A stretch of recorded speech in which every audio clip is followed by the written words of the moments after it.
ರುದ್ರ, ಬೆಂಗಳೂರಿಂದ ಯಾವಾಗ ಬಂದಿಯಪ್ಪ? ನಿನ್ನೆ ರಾತ್ರಿ ಬಂದಿದ್ದೇನೆ.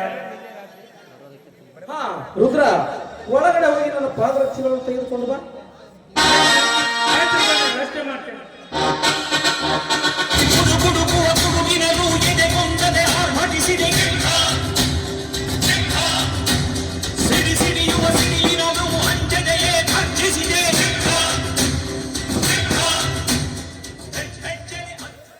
ರುದ್ರ, ನನ್ನ ಪಾದರಕ್ಷೆಗಳ ನಿನ್ನ ಕೈಯಲ್ಲಿ ಹಿಡಿದುಕೊಂಡು ಬರೋದು ನನ್ನ ಮನಸ್ಸಿಗೆ ಒಪ್ಪುವುದಿಲ್ಲ ರುದ್ರ, ನನ್ನ ಮನಸ್ಸಿಗೆ ಒಪ್ಪುವುದಿಲ್ಲ. ಯಾಕ್ರಿ ಗೆಳೆಯರ, ಯಾಕೆ ಒಪ್ಪುದಿಲ್ರಿ? ನೋಡು ರುದ್ರ, ನೀನು ನಮ್ಮ ಮನೆ ಹಾಳು ಮಗ ಅಂತ ನಾವು ತಿಳಿದುಕೊಂಡಿರಲ್ಲ. ನೀನು ಈ ಮನೆಯ ಕುಟುಂಬದ ಸದಸ್ಯನೆಂದು ನಾವು ಭಾವಿಸಿಕೊಂಡಿದ್ದೇವೆ. ನೋಡು ರುದ್ರ, ನೀನು ದುಡಿಯುವ ಆಳಾದರೂ ನಮ್ಮ ಮನೆಯಲ್ಲಿ ಪ್ರೀತಿ ವಿಶ್ವಾಸವಿಟ್ಟು ದುಡಿಯುತ್ತಿದೆಯಲ್ಲ, ನಮ್ಮ ಮನೆಯ ಮಾನ ಉಳಿಸುವಂತ ಮಾನವತೆಯಾದ ನಿನ್ನನ್ನು ಇಂಥ ಕೀಳು ಕೆಲಸಕ್ಕೆ ನನ್ನ ಮನಸ್ಸು ಒಪ್ಪೋದಿಲ್ಲ ರುದ್ರ, ನನ್ನ ಮನಸ್ಸು ಒಪ್ಪೋದಿಲ್ಲ. ಯಾಕೆ ಒಪ್ಪುದಿಲ್ರಿ ಗೆಳೆಯರ? ನಾನು ಎಷ್ಟಾದ್ರೂ ನಿಮ್ಮ ಮನೆ ಆಳು ಮಗ ತಾನೆ. ಹಾಗಂತ ನೀನು ತಿಳಿದುಕೊಂಡಿದ್ದೆ. ನೋಡು ರುದ್ರ, ಈ ಮನೆಯ ಮೇಲೆ ನನಗೆ ಎಷ್ಟು ಅಭಿಮಾನ ನನ್ನ ಹೃದಯದಲ್ಲಿ ತುಂಬಿಕೊಂಡಿದೆಯೋ ಅಷ್ಟೇ ಅಭಿಮಾನ ನಿನ್ನ ಹೃದಯದಲ್ಲಿ ಕೂಡ ತುಂಬಿಕೊಂಡಿದೆ. ನೋಡು, ನೀನು ಈ ಮನೆಯಲ್ಲಿ ದುಡಿಯುವ ಆಳನ್ನು ನೀನು ತಿಳಿದುಕೊಂಡಿರಬಹುದು, ಆದರೆ ನಾವು ತಿಳಿದುಕೊಂಡಿಲ್ಲ. ಈ ಮನೆಯ ಮಾನ ಉಳಿಸುವ ಮಾನವತೆ ಮನುಷ್ಯ ಅಂತ ನಾನು ತಿಳಿದುಕೊಂಡಿದ್ದೇನೆ. ಗೆಳೆಯರ, ನನ್ನನ್ನು ನೀವು ಬಹಳ ನಂಬಿದ್ದೀರಿ. ನಂಬಲೇಬೇಕು ರುದ್ರ, ನಂಬಿದವರಿಗೆ ನಂಬಲೇಬೇಕು. ಇಷ್ಟು ಸಾಕ್ರಿ ಗೆಳೆಯರ. ನಮ್ಮ ಜೀವ ಇರುತ್ತಾನ ಎಲ್ಲರೂ ನಗು ನಗುತ್ತಾ ಈ ಸ್ವರ್ಗದಾಗ ಕಾಲ ಕಳೆದಂಗ ನಂಬಿಕೆಯಿಂದ ಬದುಕಿ ಹೋದರೆ ಸಾಕು. ಗೆಳೆಯರ, ಅವರು ಬಂದರೆ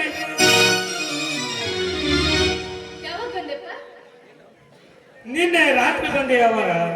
ಅವರ ನಿಮ್ಮ ಮಗ ಮಾಂತಿಸಿದ್ದಣ್ಣಿನ ಬೆಂಗಳೂರಿಗೆ ಕರ್ಕೊಂಡು ಹೋಗೋ ಹೊತ್ತಿನಾಗ ಹಳ್ಳಾಟ ನಡೆದು ನೋಡ್ರಿ. ಯಾಕಂದ್ರ ಇನ್ನೂ 6 ವರ್ಷದ ಮಗು ನೋಡ್ರಿ. ಬೆಂಗಳೂರಲ್ಲಿ ಇರೋ ನಿಮ್ಮ ತಂಗಿ ಮನಿ ಒಳಗ ನಮ್ಮ ಮಾಂತೇಶಪ್ಪ ದಣ್ಣಿನ ಬಿಟ್ಟು ಬರಬೇಕಾದ್ರ ನನ್ನ ಮನಸ್ಸು ಬಹಳ ನೋವಾಗುತ್ತಿತ್ತು. ಮತ್ತೆ ನಿಮ್ಮ ತಂಗಿಯರ ನನ್ನ ಮನಸ್ಸಿಗೆ ಸಮಾಧಾನ ಹೇಳಿ ಕಳಿಸ್ಕೊಟ್ಟಿದ್ದವರ ಅವನಿನ್ನು ಚಿಕ್ಕವನಿದ್ದಾನೆ ಇರೋದನ್ನ. ಅವನ ತಂದೆ ತಾಯಿಯರನ್ನ ಬಿಟ್ಟು ಇರಬೇಕಾದ್ರೆ ಅವನಿಗೆ ಇನ್ನೂ ಸ್ವಲ್ಪ ಬುದ್ಧಿ ಬರಬೇಕು. ಅವನು ದೊಡ್ಡ ವಿದ್ಯಾವಂತನಾಗಬೇಕೆಂಬ ಆಸೆ ಇದ್ದಂತೆ ಅವನನ್ನ ಬೆಂಗಳೂರಿಗೆ ಕಳಿಸಿಕೊಟ್ಟಿತ್ತು.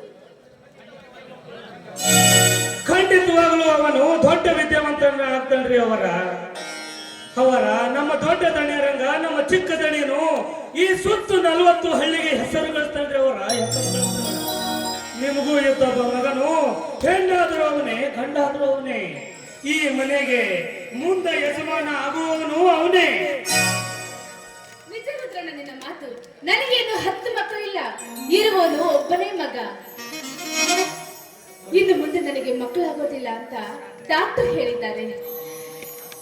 ಮಹಾಂತೇಶನನ್ನು ನಾವು ಪಡಿಬೇಕಾದ್ರೆ ಪುಣ್ಯ ಮಾಡಿರ್ಬೇಕು.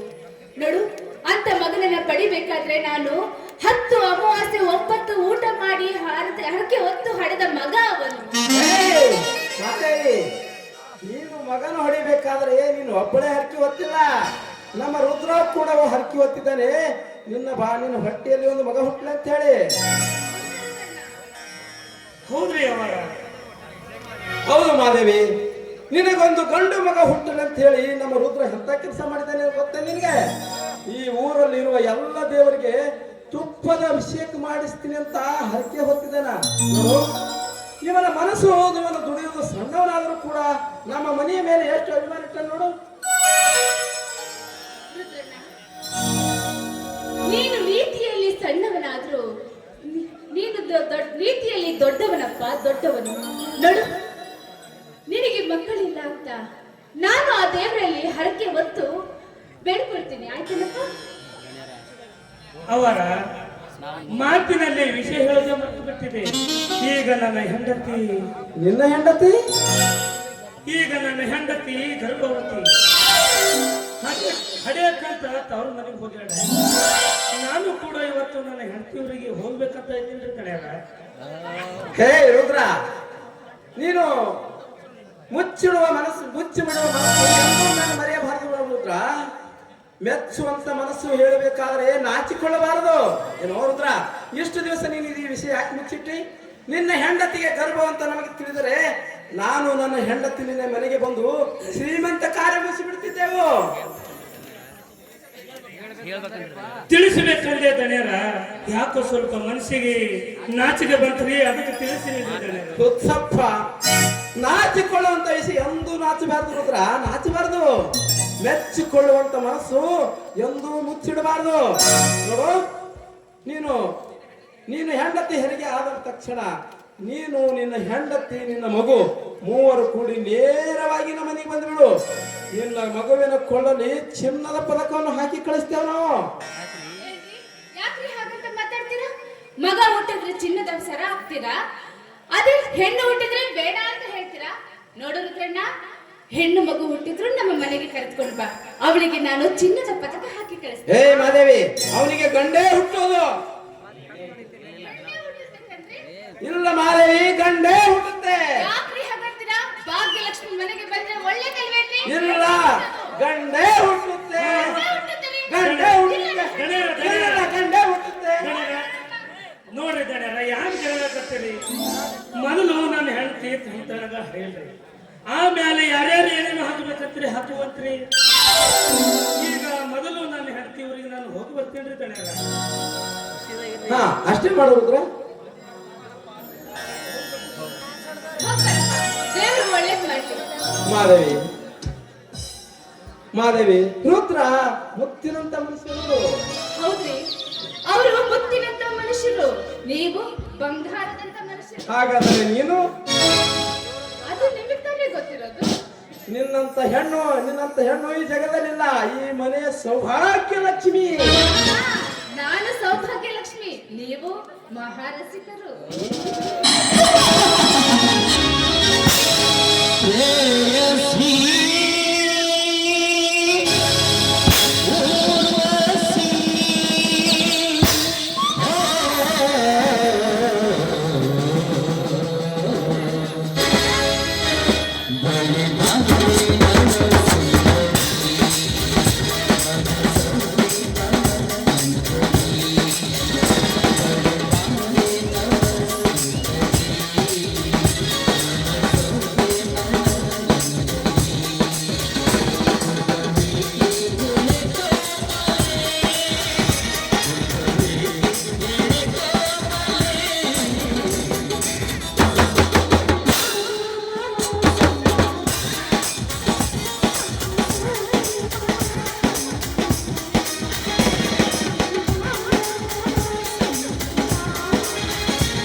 ಮಲ್ಕೊಂಡ್ರ ಬುದ್ಧಿ ಬುದ್ಧಿ ಬಡಿಸ್ತೈತಿ ನಾನು ಎದಿ ಗುಂಡಿಗೆ ಈಗ ಹ್ಯಾಂಗಾರ ಮಾಡ್ರಿ ಅಪ್ಪ ಅಂತೀನಿ ಒಳ್ಳೆ ಸ್ನಾಯಗೇನ್ರಿ ಒಳ್ಳೆ ಸ್ನಾಯಗೇನ್ರಿ ಮದ್ವಿ ಮಾಡ್ಕೊ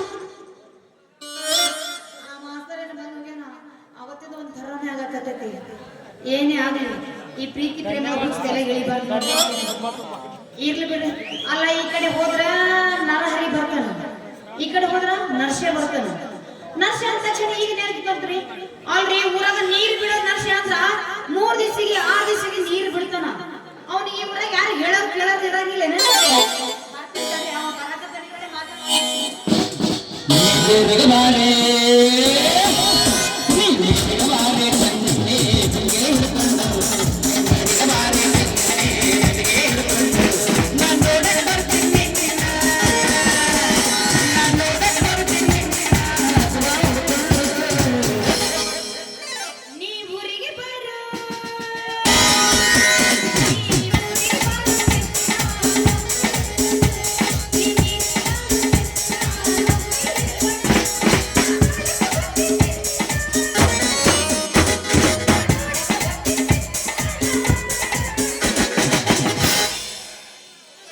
ಏನ್ ಸುಂದರಿ ಕೆಂಪನ ಕೊಡ ಹೊತ್ಕೊಂಡು ಥಕ ಥಕ ಅಂತ ಕುಣ್ಯಾಕತ್ತಿದ್ದಿಲ್ಲ ಯಾಕ ನಿಂದು ಏನ ಕೇಳ್ತಾನು ಬೇಕು ಬೇಕು ಅಂತ ಏನ ನೀನು ಪಿಂಡ್ರಿ ಅದೇ ಸುಂದರಿ ನಿನ್ನ ಮನಸ್ಸ ಕೇಳ್ತದ್ರು ಮದ್ವಿ ಬೇಕು ಅಂತ ನನ್ನ ಮದುವೆ ಸತ್ಕೊಂಡು ನೀನೇ ಹಣಿಗೆ ಬಡಿ ಬಂದೆ ನೀನ್ ನಾವು ಪಿಂಡ್ರಿ ಮಗನ ಅಲ್ಲ ನೀನ್ ನೀರ್ ಬಿಡ ಊರಾಗ ನರ್ಸಿ ಅಂದ್ರ 3 ದಿವಸಿಗೆ 6 ದಿವಸಿಗೆ ನೀರ್ ಬಿಡ್ತಿಲ್ಲ ಯಾಕ ನಿನ್ನ ಬಾಯಿ ಒಳಗ ಜಲ ಪುಟ್ಟಿತೈತ ಏನ್ ಅಲ್ಲೇ ಪತ್ತಿ ಹೋಗೈತೋ ನಮ್ ಭಾಗನ್ ಜನ ಇನ್ನೂ ಗೊತ್ತಿಲ್ಲ ಸುಂದರಿ ಕಾರಂಜಿ ಬಿಡ್ದಂಗ ತೀರಿ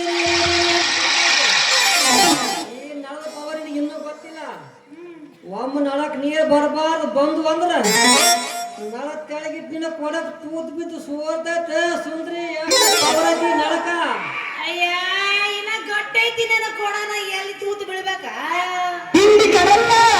ಯಾಕೆ ಕಡಲ್ಲ ಅನ್ಸೋರ್ರ ಇನ್ನ ತಾಕತ್ತು ಆಗಿಲ್ಲ ಏ ನಿನ್ನ ನಳದ ಪವರ್ ಏನೈತೆ ಅಂತ ನನಗ್ ಗೊತ್ತಿಲ್ಲೇನ ಸೂರ ಬೆಳಗ್ಗೆ ಎದ್ದ ತಕ್ಷಣ ಕೊಡ ತಗೊಂಡು ನಳ ತೆಳಗ್ ಇಟ್ಟಿರ್ತೀನಿ ಬರೋ ಹೊತ್ನಾಗ ಸೌಂಡ್ ಕೊಟ್ಟಿರ್ತೈತಿ ಬುಸ್ ಬುಸ್ ಅಂತೇಳಿ ಬರದ ಅರ್ಧ ಕೊಡ ತುಂಬಿರಂಗಿಲ್ಲ ತಟ್ ಅಂತ ನಿಂತು ಆವಾಗ ಹನಿ ಕಡೆಕ ತಟ್ಟ ತಟ್ಟ ತಟ್ಟ ಕಡೆಕ ಚಲ ಇಲ್ಲೊಂದು ಸಮಸ್ಯೆ ಖಂಡಿತ ಇದೆ ಸಮಸ್ಯೆ ಖಂಡಿತ ಇದೆ ಹಿಂಗಾದ್ರೆ ಯಾಕ ನಿನ್ನ ಪಿಂಡ್ರಿ ಹೇಳು ಏ ನೀವು ಮೌನ್ ಹೇಳ್ದ ಹುಡ್ದಕಿನ ನಿನ್ನ ಕೊಡ ಅದ ತುಂಬ ಹೇಳ್ದ ಸುಂದರಿ ಈ ನಳಕ್ ನೀವು ಹಬ್ಬಕ್ಕೆ ಬರ್ತೀಯನ ನಿನ್ನಂತ ಎಷ್ಟು ಹೆಣ್ಮಕ್ ಬರ್ತಾರ ನೋಡ್ ಸುಂದರಿ ಈ ಕೊಡ ಅವ್ರದು ಹಿಂದಿತಾ ಬಿಡ್ತಾರ ಹಂಗ ತಗೊಂಡು ಹ್ಯಾಂಗ ಈಗ ನಿನ್ನ ಕೊಡ ಐತಿ ನೋಡಿ ಹ್ಯಾಂಗ ಕೆಂಪ ಕಾಣ್ತೈತಿ ನಿನ್ನ ಕೊಡ ಸಣ್ಣದ ಖರೆ ಚಿಂತಿಲ್ಲ ಅದ್ರ ಬಾಯಿ ಮಾತ್ರ ಹೊಡತ ಸುಂದರಿ ಹೊಡೆದ ಈಗ ಏನ್ ಮಾಡ್ಯಾರ ಅಲ್ಲ ಸುಂದರಿ ನೀನು ಕೊಡ ಬಾಯಿ ಅಕ್ಷಯ ಬಾಗಲಾಗೈತಿ ಸ್ವಲ್ಪ ಹತ್ಯೆ ಮಾಡಿಸು ಅಂತ ಹೇಳ್ದಷ್ಟೇ ಆರ ನೀನ್ ಅವ್ನ ಪಿಂಡ್ರಿ ಹತ್ತಿ ಮಾಡ್ಸಕ ಆಗಲ್ ಮಾಡ್ಸಕ ನನ್ನ ಕೈಯಾಗ ಏನೈತಿ ಅದ ಕಂಪನ್ಯಾಗ ಹಂಗ್ ಹುಟ್ಟು ಬಂದೈತಿ ನೀ ಎಲ್ಲಾರ ಹತ್ತಿ ಮಾಡ್ಸಕ್ ಹೋದ್ರ ಕೊಡ ಹರಿದು ಹೋಗ್ತೈತಿ ಇನ್ನ ಅಗಲ ಮಾಡ್ಸಂದ್ರ ಅಗಲ ಏ ಬ್ಯಾಡ ಬ್ಯಾಡ ಬ್ಯಾಡ ನೀ ಹತ್ತಿ ಮಾಡಿಸೋದು ಬೇಡ ಆಗಲು ಮಾಡಿಸೋದು ಬೇಡ ಈಗ ಹೆಂಗದ ನೋಡು ಹಂಗ ಇರಲಿ ನಾಳೆ ಮೂರ ಬಟ್ಟಿಯಾಗಿ ಮೂಲ ಕೂತ್ ನೀನು ಕೊಡ ಅಂದ್ರ ಎದಕ್ಕೆ ಬರಂಗಿಲ್ಲ ಸುಂದ್ರಿ ಅವ್ನು ಈಗ ಎಲ್ಲಿಗೆ ಹೊಂಟಿ ನೀನ ನಾ ಸದ್ಯ ಕೆಳಗಿನ ಓಣ್ಯಾಗ ಮ್ಯಾಗಿನ ನೀರು ಬಿಡ್ಬೇಕು ನಾಳಕ್ ನೀರು ಜಲ್ದಿ ಬರಲಿಲ್ಲ ನಾ ಓಣ್ಯಾಗ ಹೊಂಟ್ರೆ ಸಾಕು ಇವು ನಾವು ಹೆಣ್ಮಕ್ಳು ಹೊಟ್ಟೆ ಕಿರಿಕಿರು ಏನಂತಾರ ಏ ನರ್ಸಪ್ಪಣ ನಳಕ ನೀರೇ ಬರವಲ್ದು ಜರ ಜೋರಾಗಿ ಬಿಡುವಂತ ಒಬ್ಬಾಕಿನಾಕಿ ನಿನ್ನಂತಕಿ ಏ ನರ್ಸಪ್ಪ ಮಾವ ನಿನ್ನ ನಳದಾಗ ನೀರೇ ಬರವಲ್ದು ಜರ ಜೋರಾಗಿ ಬಿಡು ನಿನ್ನ ಪೇಪ್ರಾಗ ಸಿಕ್ಕೈತಿ ಅಂತ ಕೇಳ್ತಾರ ನಾ ಏನ್ ಮಾಡ್ತಿದ್ ಗೊತ್ತೇನ ಆ ಪೈಪ್ನಾಗ ಏನ್ ಸಿಕ್ಕೊಂಡೈತೆ ಚಂದ ಅಳ್ಳಾಡ್ಸಿ ನೋಡಿ ತಗೊಂಡು ಹಂಗ ಚುಚ್ಚ ಬಿಡ್ತಿದ ಒಳಗ ಎಲ್ಲ ಬಿದ್ದೆ ಬಿಡ್ತಿದ್ದ ಸರ ಏನಿತ್ತು ಹಿಂಗಾದ್ರೆ ಈಗ ನಾ ಖಾಲಿ ಕೊಡ ತಗೊಂಡು ಹೋಗ್ಲೇನ ಏ ಸುಂದ್ರಿ ನೀ ಕಳೆ ಬಿಡ್ತಾ ಹೋಗೋಣ. ಈಗ ಹ್ಯಾಂಗ ಬರಕ್ ಬಂದಿವಿ, ನಮ್ಮ ಮನೆಗೆ ಹೋಗೋಣ ಬಾ. ಇಲ್ಲ ನೀನ ಕೊಡೋ ತುಂಬಾ ಜೇನುತುಪ್ಪ ತುಂಬ ಕಳಿಸ್ತೀನಿ. ದಿನ ಇಟ್ಟಿ ನೆಕ್ಕೋಂತ ಕುಂಡ್ರಾಗಂತಿ. ನೀನ ಬಣ್ಣ ಇನ್ನೂ ನಿಮ್ಮಿಸ್ತದ ಸುಂದರಿ.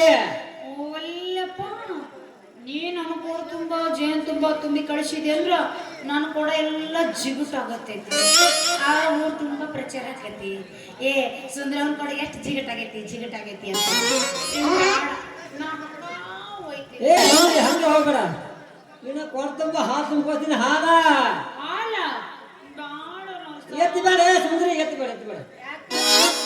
ಲಂಗ ಎತ್ತೀನಿ ನಾವು ನಮ್ಮ ತಲೆ ಕೆಡ್ತೀನಿ.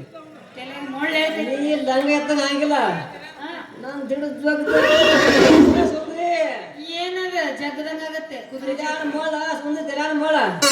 ನಿನ್ ತಲೆನ ಮಣ್ಣು ಇಳಿಬೇಕಂದ್ರೆ ಏನ್ ಮಾಡ್ಬೇಕು? ನೀನು ಕೊಡಕನ್ನ ಬಾರಿಸ್ಬೇಕು. ನಾವ ಅವಾಗ ಸುಂದ್ರಿ ಬಾರಿಸಿದಾಗ ಅಂದ್ರೆ ನೀ ಬಾರಿಸ್ತೀಯ? ಬಾರ್ಸು ಮತ್ತೆ. ಹೌದು, ನಾ ಹ್ಯಾಂಗ ಬಾರಿಸ್ತೀನಿ ಹಂಗ ನೀ ಕುಣಿಬೇಕು, ಮೈ ಮುರಿಬೇಕು. ಶುರು ಮಾಡ್ತಾನೆ ಬಾರ್ಸಾಕ. ಮಾಡಲ್ಲ.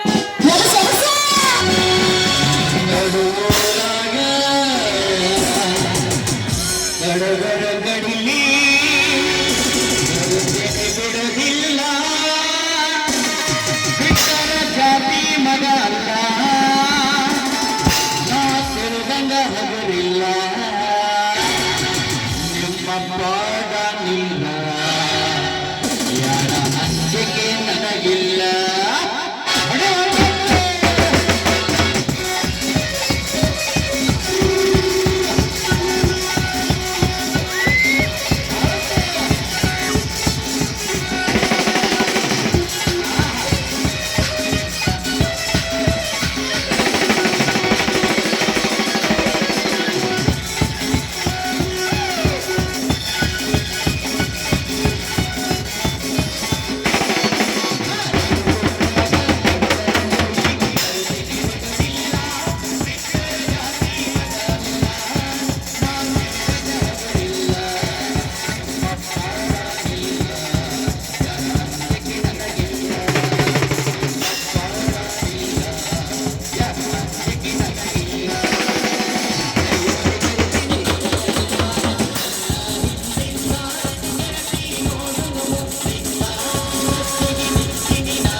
ರುದ್ರ, ನೀನು ನಿನ್ನ ಹೆಂಡತಿ ಇಲ್ಲಿಗೆ ತಾನೇ ಬಂದಂತೆ ಕಾಣುತ್ತಿದೆ. ಬಹಳ ಚೆನ್ನಾಗಿದೆ ನೋಡು, ಬಹಳ ಸುಂದರ ಕೂಡ ಇದೆ. ಹಾ ರುದ್ರ, ನಿನ್ನ ಹೆಂಡತಿ ಗೌರಮ್ಮ ಕಾಣ್ತಾ ಇಲ್ಲಲ್ಲ? ಏನಂತ ಹೇಳ್ಬೇಕ್ರಿ ದಣಿಯರ, ನನ್ನ ಹೆಂಡತಿ ನಿನ್ನ ಹೆಂಡತಿ ಮಗುವಿಗೆ ಜನ್ಮ ಕೊಟ್ಟ ತಕ್ಷಣ ಸತ್ತು ಹೋದರಿ ದಣಿಯರ, ಸತ್ತು ಹೋದರು.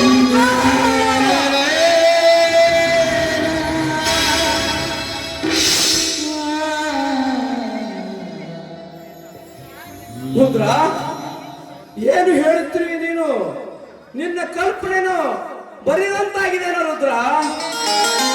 ರುದ್ರ, ತವರ ಮನೆಗೆ ಹೋಗಿ ಬರುತ್ತೆ ಅಂತ ಹೇಳಿದ ನಿನ್ನ ಹೆಂಡತಿ ನಿನ್ನ ಬಾಳನ್ನು ಬರಿದು ಮಾಡಿ ಕೊಟ್ಟಿದ್ದಾಳೆ ರುದ್ರ.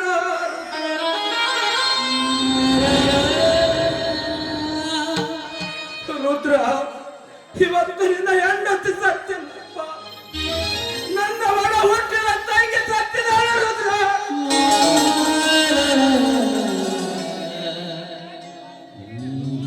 ರುದ್ರ, ಆ ಭಗವಂತ ನಿನ್ನ ಬಾಳಿನಲ್ಲಿ ಎಂತ ಸೃಷ್ಟಿಸಿದನೋ ರುದ್ರ, ಎಂತ ಸೃಷ್ಟಿಸಿದನು. ನಿಜ ದಣಿಯರ, ಸೃಷ್ಟಿಕರ್ತನ ಸೆಳೆತದಲ್ಲಿ ನನ್ನ ಸಂಸಾರ ನುಚ್ಚು. ಬಡತನದ ಬೇಗದಲ್ಲಿ ಬಾಳ್ವೆ ಎಷ್ಟೇ ಭಾರವಾದರೂ ಭಯಪಡದೆ ಬದುಕುತ್ತಿದ್ದೆ. ಬದುಕೆಂಬ ಬಂಡೆಯನ್ನು ನಾವಿಬ್ಬರು ದೋಡು ಎತ್ತುಗಳಂತೆ ಜಗ್ಗುತ್ತಿದ್ದೆವು. ಎಂದು ನನ್ನ ಬದುಕಿನ ಬಂಡೆಯ ಒಂದು ಚಕ್ರ ಕಳಚಿ ಹೋಯಿತು. ಹೆಂಡತಿ ನೀಡಿದ ಹೆಣ್ಣು ಮಗಳು ಅನತಳಾದಳು ದಣಿಯರ, ಅನತಳಾದಳು. ನನ್ನ ಬದುಕು ಬರಡಾಯಿತು ದಣಿಯರ, ಬರಡಾಯಿತು. ಹೆಂಡತಿ ನೀಡಿದ ಹೆಣ್ಣು ಮಗಳು ಅನಾಥಳಾದಳು. ಈ ಪಾಪಿ ಹುಟ್ಟದಿದ್ದರೆ ಖಂಡಿತವಾಗಲು ನನ್ನ ಹೆಂಡತಿ ಸಾಯ್ತಾ ಇರೋದನಿ, ಸಾಯ್ತಾ ರುದ್ರ, ನಿನ್ನ ಕಲ್ಪನೆ ತಪ್ಪಾಗಿದೆ ರುದ್ರ. ಕೈ ಸುಟ್ಟ ದೀಪಕ್ಕೆ ಪಣತಿ ಎಂದು ಒಡೆಯಬಾರದು ರುದ್ರ, ಪಣತಿ ಎಂದು ಒಡೆಯಬಾರದು. ಯಾರ ಜನ್ಮಕ್ಕೂ ಯಾರು ಸಾವು ಕಾರಣಲ್ಲ. ಹುಟ್ಟು ಅವರವರ ಮನೆಯಲ್ಲಿ ಅವರು ಸಾಯ್ತಾ ಇದ್ದಾರೆ. ಸಾಯುವರು ಬೆನ್ನು ಕಟ್ಟಿಕೊಂಡು ಬರುವರು ನಾವ್ಯಾರು ರುದ್ರ? ನೋಡು ರುದ್ರ, ಬರೀ ಬರದಾಗುವುದು ಈ ಮಾನವನ ಮೂರ್ಖತನ ರುದ್ರ, ಮಾನವನ ಮೂರ್ಖತನ. ಅಂದರೆ ನಾನು ಮಾಡಿಕೊಂಡ ಹೆಂಡತಿಯನ್ನು ಮರ್ತು ಬಿಡುವಂತೀರ ದಣಿಯರ, ಮರ್ತು ಬಿಡುವಂತೀರ? ಮರೆಯಲೇಬೇಕು ರುದ್ರ, ಮರೆಯಲೇಬೇಕು. ನೋಡು, ಈ ಪ್ರಪಂಚವನ್ನೇ ಒಳಗೆ ಹೋಗುವಾಗ ನಾವು ಮಾಡಿಕೊಂಡ ಹೆಂಡತಿ ಎಷ್ಟರದವಳಪ್ಪ, ಎಷ್ಟರದವಳು. ಇದು ಬರೀ ಮಾಯವಾದ ಅಲ್ಲ, ನಮ್ಮ ದೃಢ ನಿರ್ಧಾರ ಮಾಡಿಕೊಳ್ಳಬೇಕು ರುದ್ರ, ನಮ್ಮ ಮನಸ್ಸು ದೃಢ ನಿರ್ಧಾರ ಮಾಡಿಕೊಳ್ಳಬೇಕು. ಹೆಂಡತಿಯನ್ನು ಮರೆತರು, ಹೆಂಡತಿಯನ್ನು ನೀಡಿ ಹೋಗದ ಈ ಹೆಣ್ಣು ಮಗಳ ಮುಂದಿನ ಭವಿಷ್ಯ ಹೇಗೆ ದಣಿಯರ, ಹೇಗೆ? ಈ ಮದುವನ್ನು ಬದುಕಿಸಬೇಕಾಗುವುದು ಇದು ನಿನ್ನ ಧರ್ಮ, ನಿನ್ನ ಕರ್ಮ. ಹೌದಾ?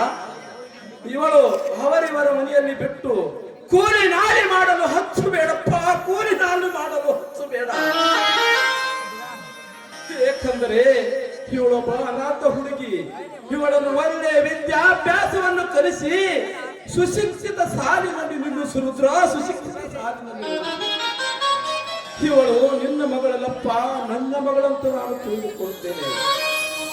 ಇವಳಿಗೆ ವಿದ್ಯಾಭ್ಯಾಸ ಕಲಿಸುವ ಸಲುವಾಗಿ ಈ ನನ್ನ ಮಗಳಿಗೆ ಸಲುವಾಗಿ ಈಗ ತೆಗೆದುಕೋ ಈ 50,000 ರೂಪಾಯಿ.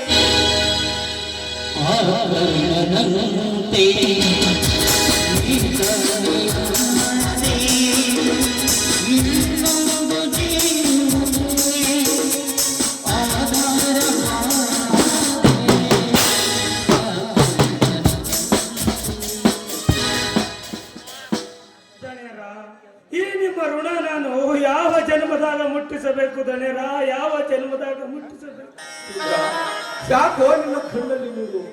ನೋಡು ರುದ್ರ, ಆ ಋಣವನ್ನು ಮುಟ್ಟಿಸುವ ಕಾಲ ಬಂದೇ ಬರುತ್ತದೆ.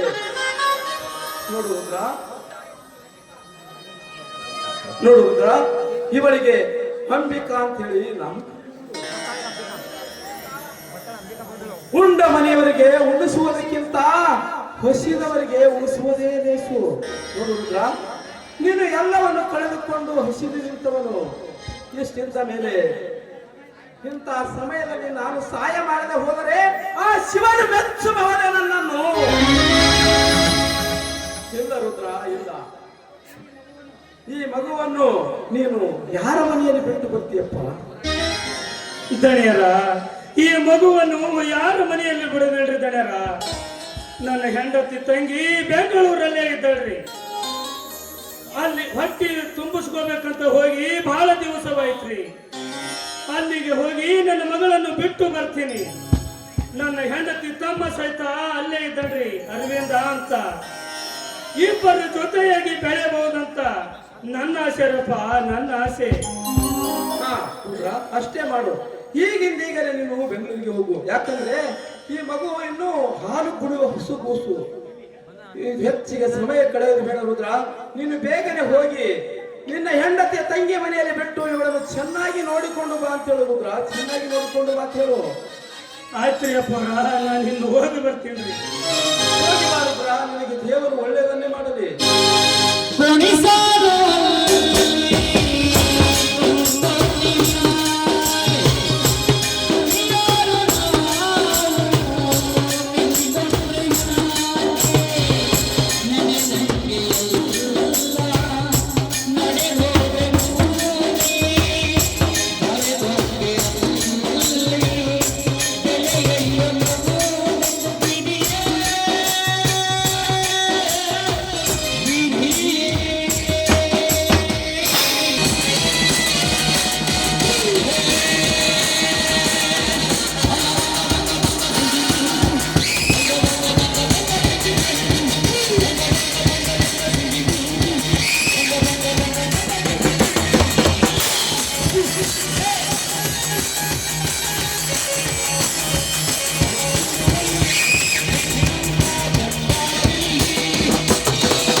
ನನ್ನ ಮನದಲ್ಲಿ ತುಂಬಿಕೊಂಡಿದೆ. ಹತ್ತು ಮನೆಗಳು ಮುರಿಯುವ ಕುತಂತ್ರ.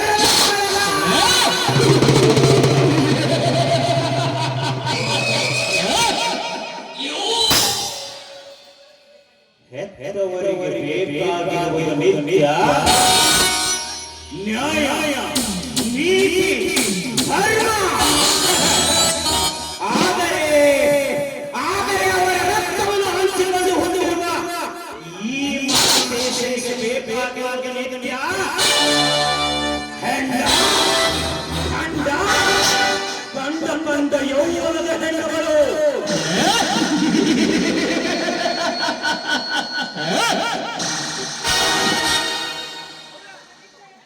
ಮನವಿಚ್ಛೆಯಂತೆ ನಡೆದರೆ ಮಾತ್ರ ಮಹಂತೇಶ. ನನ್ನ ಇಚ್ಛೆಯನ್ನು ತುಚ್ಛವಾಗಿ ಕಂಡಿದ್ದೆಯಾದರೆ ಅವರ ಬಾಳು ನೂರಾಗುವುದರಲ್ಲಿ ಯಾವ ಸಂದೇಹವಿಲ್ಲ.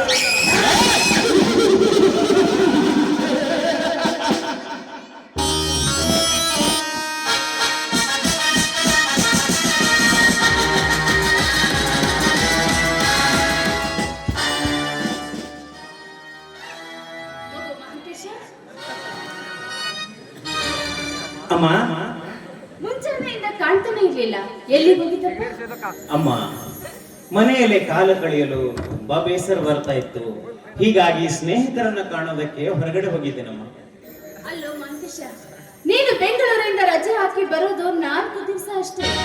4 ದಿವಸದಲ್ಲಿ 4 ತಾಸು ಈ ಮನೆಯಲ್ಲಿ ಇರೋದಿಲ್ಲಲ್ಲ. ನೋಡು, ನಿಮ್ಮ ತಂದೆಯವರು ಮಾತಿಗೊಮ್ಮೆ ಮಹಂತೇಶ ಮಹಂತೇಶ ಅಂತ ಕೂಗ್ತಾನೆ ಇರ್ತಾರೆ, ಆದ್ರೆ ನೀನು ಮನೆಯಲ್ಲೇ ಇರಲ್ಲ. ನೋಡು, ಇವತ್ತಾದ್ರೆ ಈ ಮನೆಯಲ್ಲಿ ಏನಮ್ಮ ಇದು?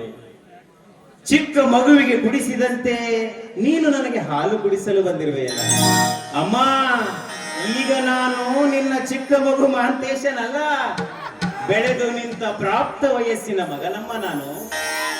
ಮಗು ಮಹಂತೇಶ, ನೀನು ಬೆಳೆದು ಎಷ್ಟೇ ದೊಡ್ಡವನಾದ್ರೂ, ದೊಡ್ಡ ಸ್ಥಾನದಲ್ಲಿದ್ದರೂ ನೀನು ಹೆತ್ತವರ ಕಣ್ಣಿಗೆ ಚಿಕ್ಕ ಮಗುವೇ ಅಪ್ಪ. ಈ ಮನೆಯಲ್ಲಿ ನೀನು ಚೊಕ್ಕಾಗಿ ಬೆಳೆಯಲೆಂದು ದಿನನಿತ್ಯ ಹಾಲು ಕೊಡ್ತಿದ್ವಿ. ಆ ಅಭ್ಯಾಸ ಇನ್ನೂ ತಪ್ಪಿಲ್ಲ. ನೋಡು, ತಾಯಿಯ ಹಾಲು ಯಾವತ್ತೂ ಕೆಡುಕಾಗುದಿಲ್ಲ. ತಿಳಿಯಿತಮ್ಮ ಹೆತ್ತ ಕರುಳಿನ ಪ್ರೀತಿ. ಹೆತ್ತ ಕರುಳಿನ ಪ್ರೀತಿಯನ್ನು ತಿಳಿಯದೆ ನಾನು ಏನೇನೋ ತಪ್ಪು ಮಾಡಿಬಿಟ್ಟೆ. ದಯವಿಟ್ಟು ತಪ್ಪು ತಿಳಿದುಕೊಳ್ಳಬೇಡಮ್ಮ. ಸರಿ ಆಯ್ತಮ್ಮ, ಇನ್ನು ಮುಂದೆ ನಾನು ಬೆಂಗಳೂರಿನಿಂದ ಊರಿಗೆ ಬಂದಾಗ ಪ್ರತಿನಿತ್ಯ ನಿನ್ನ ಕೈಯಿಂದ ಹಾಲು ಕುಡದೆ ಹೊರಗೆ ಹೋಗ್ತೇನೆ. ಆಯ್ತೆ? ತಾರಮ್ಮ ಹಾಲು.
ಅಮ್ಮ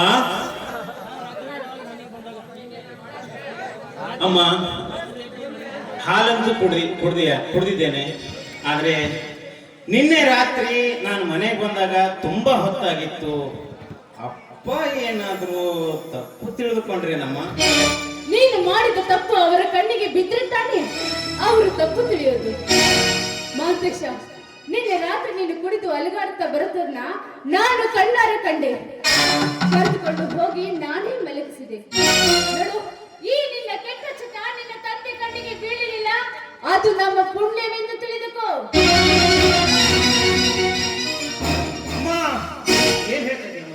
ಹೌದು ಮಹಂತೇಶ, ನೀನು ಹೆತ್ತವರ ಮನೆ. ನೋಡು ಮಹಂತೇಶ, ನೀನು ಮಾನವಂತರ ಮನೆತನದಲ್ಲಿ ಹುಟ್ಟಿದ ಮಗ ಅಂದಾಗ 10 ಜನಕ್ಕೆ ನಿನ್ನಿಂದ ಒಳ್ಳೆಯದಾಗಬೇಕೇ ವಿನಃ ಕೆಟ್ಟದ್ದು ಎಂದೂ ಆಗಬಾರದು. ಈ ವಯಸ್ಸಿನಲ್ಲಿ ಜೂಜಾಡುವುದು, ಸಿಗರೇಟ್ ಸೇದುವುದು, ಇದನ್ನೆಲ್ಲ ಮಾಡಿದ್ರೆ ನಿನ್ನ ಬಾಯಿಗೆ ಕುತ್ತು. ಅಮ್ಮ, ಏನ್ ಹೇಳ್ತಾ ಇದ್ದೀಯಮ್ಮ ನೀನು? ಅಂಥ ದೊಡ್ಡ ತಪ್ಪು ನಾನೇನು ಮಾಡಿರುವೆ? ಈ ಕಲಿಯುಗದಲ್ಲಿ ಕುಡಿಯುವುದು ತಪ್ಪೇ? ಕೊಲೆ, ಕಳ್ಳತನ, ಅತ್ಯಾಚಾರ ಮಾಡಿದರೆ ಅದು ತಪ್ಪಾಗುತ್ತದೆ. ಅಮ್ಮ, ದುಡ್ಡಿದ್ದು ದೊಡ್ಡವರಾದ ನಾವು ಕುಡಿಯೋದು ದೊಡ್ಡ ತಪ್ಪೇನಲ್ಲ. ಹಾಗಾದ್ರೆ ನೀನು ತಿಳಿದುಕೊಂಡಿದ್ದೀಯಪ್ಪ, ಆದ್ರೆ ನಾವು ತಿಳಿಬೇಕಲ್ಲ ಮಹಂತೇಶ. ಇದು ಸಂಪ್ರದಾಯ ಸಂಸ್ಕೃತಿಯವರು ಬೆಳೆದ ಮನೆ. ಇದು ಈ ಮನೆಯಲ್ಲಿ ತಪ್ಪಿಗೆ ಯಾವತ್ತೂ ಅವಕಾಶವಿಲ್ಲ.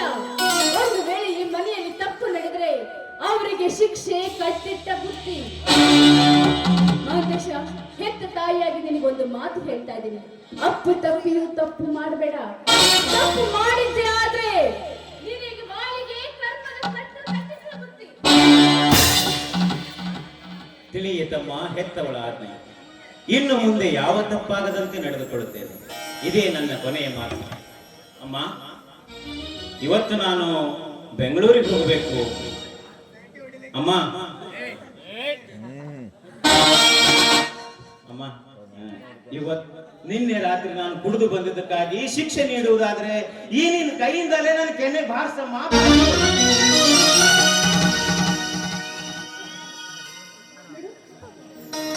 ನಂಗೆ ಇರೋದು ನಿನ್ನೊಬ್ಬನೇ ಮಗ. ಹೆಣ್ಣಂದ್ರು ನೀನೇ, ಗಂಡಂದ್ರು ನೀನೇ. ನೋಡಪ್ಪ, ಮಹೇಶ, ನಿನ್ನ ಕೆನ್ನೆಗೆ ಹೊಡೆಯುವಷ್ಟು ಸಣ್ಣ ತಂದವಳು ನಾನಲ್ಲ. ನಮ್ಮಿಬ್ಬರ ಬಾಳಿಗೆ ಬೆಳಕಾಗಬೇಕಾದವನು ನೋಡು. ನೀನು ಮಾಡಿದ ತಪ್ಪನ್ನ ನಾನು ಹೆತ್ತ ತಾಯಿಯಾಗಿ ಕ್ಷಮಿಸುತ್ತೇನೆ. ಆದ್ರೆ ನಿಮ್ಮಪ್ಪ ಹಾಗಲ್ಲ. ಕಳ್ಳರನ್ನು ಕಂಡರೆ ಕೈ ಕಾಲು ಮುರಿಯುತ್ತಾರೆ. ಕೊಲೆಗಡಕರನ್ನು ಕಂಡರೆ ಕತ್ತನ್ನೇ ಕತ್ತರಿಸುತ್ತಾರೆ. ಅವರ ಮಗನಾದ ನೀನು ಅವರು ಹಾಗೆ ನಿಷ್ಠೆಯಿಂದ ಬದುಕಬೇಕು.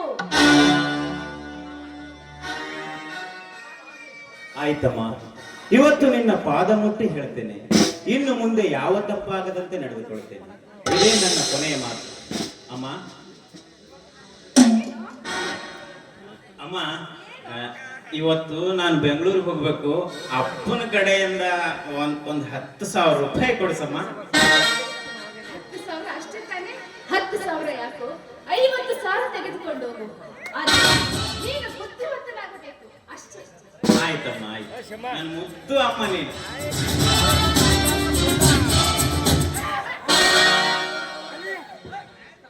ಏನು ಮಾಡಿರಿ ಮಗ, ನೀನು ಏನೇನೋ ಮಾತಾಡ್ತಾ ನಿಂತಿದ್ರಿ ಅಲ್ಲ. ಏನಿಲ್ಲ ರೀ, ಮಾರ್ಕೇಶ ಬೆಂಗಳೂರಿಗೆ ಹೋಗ್ತಾ ಇದ್ದಾನಂತೆ. ಅವನಿಗೆ 10,000 ಬೇಕು ಅಂಬೇಕಂತೆ. ಮಾದೇವಿ, ಮಗನಿಗೆ 25,000 ರೂಪಾಯಿ ಕೊಡೋದಕ್ಕೆ ನನ್ನನ್ನು ಕೇಳಬೇಕೆ? 20,000 ಏಕೆ? 50,000 ಕೊಟ್ಟರು ನನ್ನದು ಏನು ಅಭ್ಯಂತರ ಇಲ್ಲ. ಒಂದು ಮಾತು ಮಾತೇಶ, ನಿನಗೆ ಕೇಳೋದು ಒಂದೇ ಒಂದು ಮಾತಿದೆಯಪ್ಪ. ಏನ್ ಹೇಳಿ ಅಪ್ಪಾಜಿ, ನಿಮ್ಮ ಮಾತನ್ನು ನಾನು ಚಾಚು ತಪ್ಪದೆ ಪಾಲಿಸ್ತೇನೆ. ಹಾ ಮಾತೇಶ, ನೋಡಪ್ಪ, ನೀನು ಈ ಮನೆಗೆ ಒಬ್ಬನೇ ಮಗ ನೀನು. ನಾಳೆ ನಮ್ಮ ಸರ್ವ ಆಸ್ತಿಗೆ ಯಜಮಾನಾದವನು ನೀನೇ. ನೋಡಪ್ಪ, ನಿನ್ನನ್ನು ಬಿಟ್ಟು ನಮಗೆ ಯಾರು ಅದರ? ನೋಡು, ನಾನು ಹೀಗೇಕೆ ಹೇಳ್ತೇನೆ ಅಂತ ನಿನ್ನ ಮನಸ್ಸಿಗೆ ಸ್ವಲ್ಪ ಸಿಟ್ಟಾಗಬಹುದು. ಆದರೆ ನೋಡು,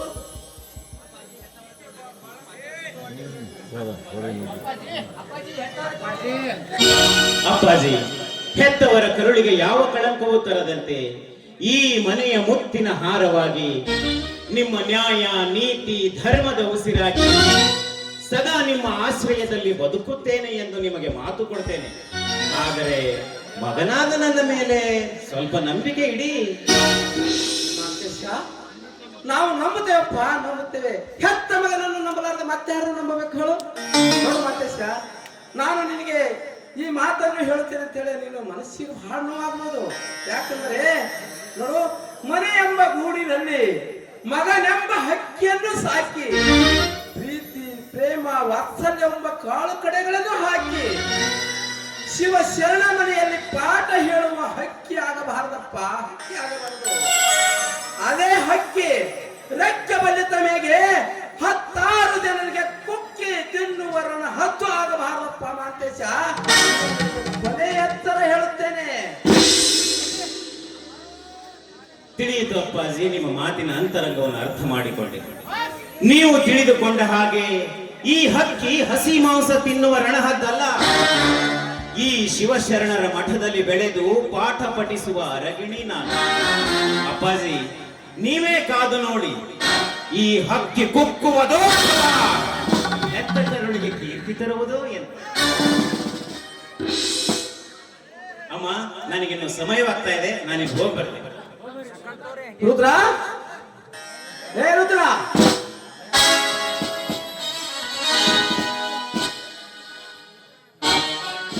ರುದ್ರ, ನೀನು ಒಳಗಡೆ ಹೋಗಿ ನನ್ನ ತಿಜೋರಿನಲ್ಲಿ 50,000 ರೂಪಾಯಿ ಇದೆ, ಅದನ್ನು ತೆಗೆದುಕೊಂಡು ಮಾಂತೇಶಿನ ಸುಟ್ಕೇಸಿನಲ್ಲಿ ಇಟ್ಟುಕೊಂಡು ಬಾ.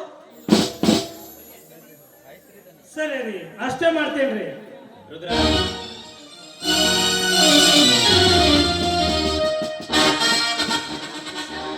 ನೋಡು, ನೀನು ಬೆಂಗಳೂರಿಗೆ ಹೋದ್ಮೇಲೆ ಆಗಾಗ ಪತ್ರ ಬರಿತಾ ಇರು, ಫೋನ್ ಮಾಡ್ತಾ ಇರು. ಸರಿ ಸರಿ. ಈ ನಿನ್ನ ತಾಯಿಯ ಆರೋಗ್ಯ ಏನು ಅಂತ ವಿಚಾರಿಸ್ತಾ ಇರು. ಹಾಗೆ ನಿನ್ನ ಆರೋಗ್ಯನೇ ನನಗೆ ತಿಳಿಸ್ತಾ ಇರು. ಆಯ್ತಮ್ಮ, ಆಯ್ತು.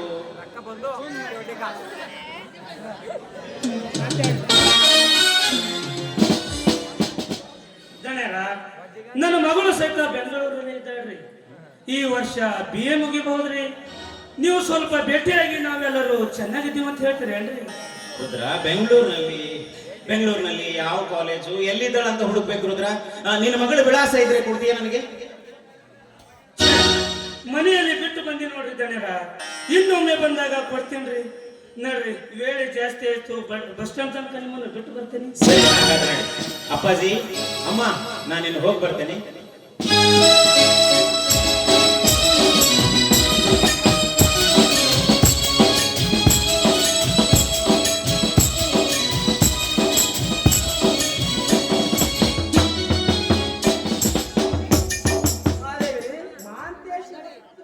ಬಹಳ ಹೊತ್ತಾಯ್ತು, ನನ್ನ ಹೊಟ್ಟೆ ತುಂಬಾ ಹಸಿತಾ ಇದೆ, ಬೇಗನೆ ಊಟ ಬಡಿಸಿರೋ ಮಾದೇವಿ.